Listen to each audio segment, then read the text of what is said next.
মুর্শিদাবাদে অশান্তির ঘটনায় পুলিশকে নিশানা করলেন। মুর্শিদাবাদে অশান্তির ঘটনায় রাজ্যের মুখ্যমন্ত্রী মমতা ব্যানার্জিকে একহাত নিলেন।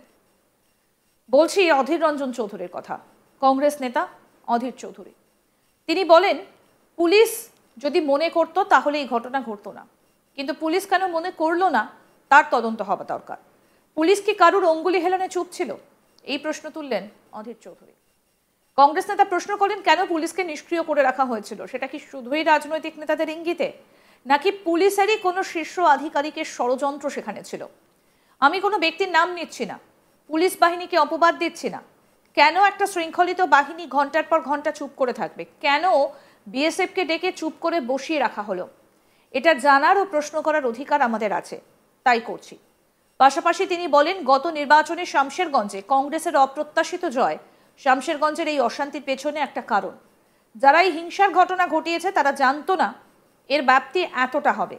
যারা ভোটে হেরে যাবে তারা আশঙ্কা করেছিল ভোটের বিভাজনে কংগ্রেস জিতে যাবে, তারা চিন্তিত ছিল। কি বলছেন অধীর রঞ্জন চৌধুরী, আসুন শোনাই।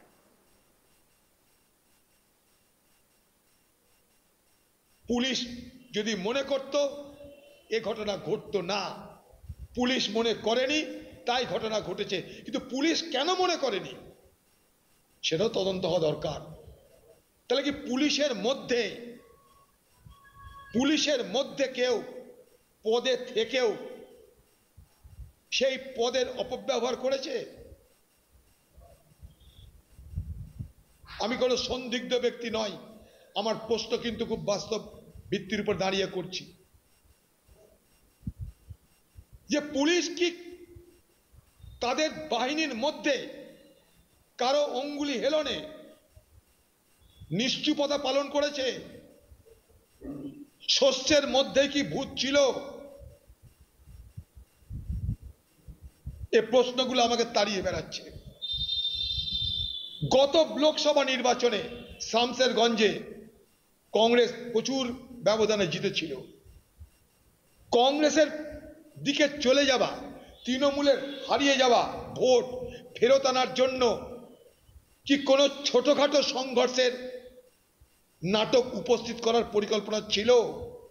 যারা সেই নাটকটা উপস্থাপনা করেছিল পরে হয়তো তাদের হাতের বাইরে চলে গেল, এরকম কি কোনো ঘটনা ঘটেছিল? আমাকে এতগুলো প্রশ্ন তাড়িয়ে বেড়াচ্ছে। কারণ ডাক বাংলার মোড়ে কারা লুট করলো হঠাৎ করে? সেই কারা শান্তিপূর্ণ আন্দোলনের পিছনে চলতে থাকলো? মুর্শিদাবাদের সংখ্যালঘু সম্প্রদায়ের মানুষ যারা তাদের ধর্মীয় প্রতিষ্ঠানের উপরে আঘাতের কারণে প্রতিবাদ করতে চেয়েছে, তারা কিন্তু কখনো হিন্দুকে দুশ্মন মনে করেনি। তারা কিন্তু আইনের বিরোধিতা করেছে, সেই আইনের বিরোধিতা করতে শান্তিপূর্ণ পথ অবলম্বন করেছে। সেই শান্তিপূর্ণ আন্দোলনের মধ্যে প্রবেশ করে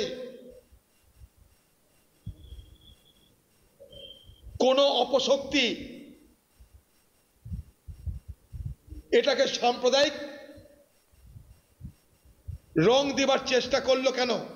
বা সাম্প্রদায়িকতার বীজ বাষ্প সেখানটাই বিস্ফোরিত হলো কেন? এই ঘটনার পিছনে তদন্ত হওয়া দরকার। এইসব তথাকথিত বিবৃতিতে আমি বিশ্বাস করি না।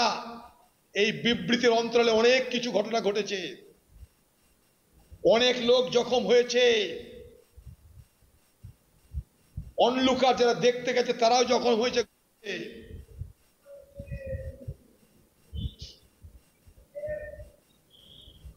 আমরা পুঙ্খানুপুঙ্খ তদন্ত চাই।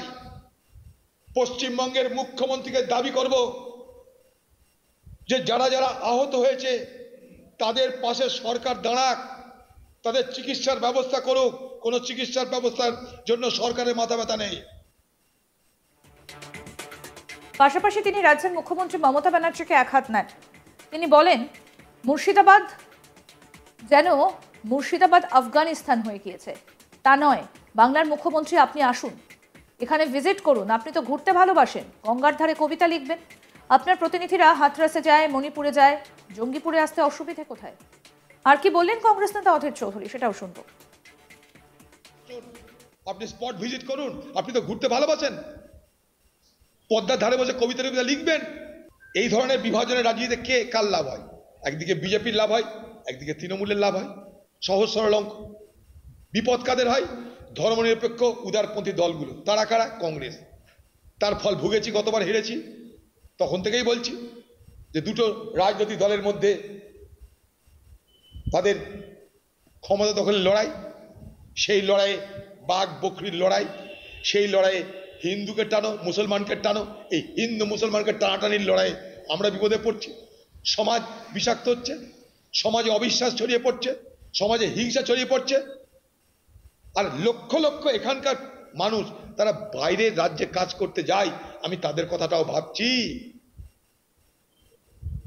আগামী দিনে মুর্শিদাবাদের লোক শুনলে বাইরের রাজ্যে কাজে হয়তো নেবে না তাদেরকে, এরকম হতে পারে। তাদের প্রতি একটা অবিশ্বাস তৈরি হতে পারে। কারণ আমি দেখেছি বাইরের রাজ্যে অনেক সমস্যা হচ্ছে আমাদের জেলার ছেলেদের।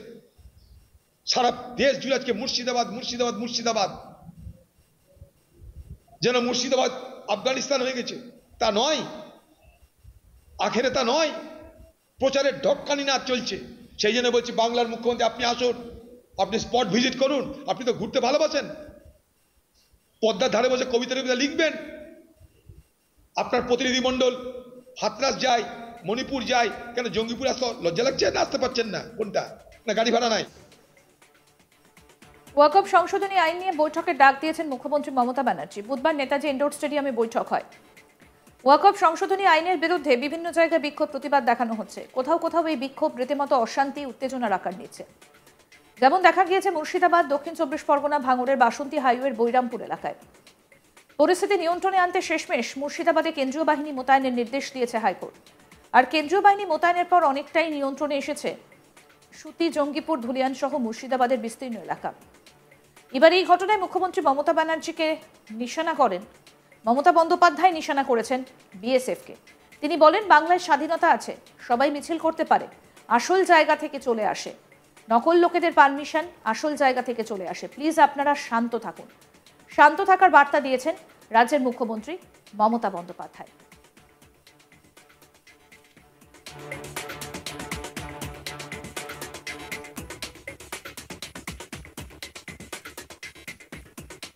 আর মুর্শিদাবাদের অশান্তির ঘটনা নিয়ে এবার রাজ্যের মুখ্যমন্ত্রী মমতা ব্যানার্জিকে একহাত নিলেন কংগ্রেস নেতা অধীর রঞ্জন চৌধুরী। তিনি বলেন, পুলিশ যদি মনে করত তাহলে এই ঘটনা ঘটতো না। আরো আপডেট পেতে দেখতে থাকুন আজ তাক বাংলা। সাবস্ক্রাইব করুন, নোটিফিকেশন পেতে বেল বাটন অপশন প্রেস করুন, হোয়াটসঅ্যাপে ফলো করুন আজ তাক বাংলা।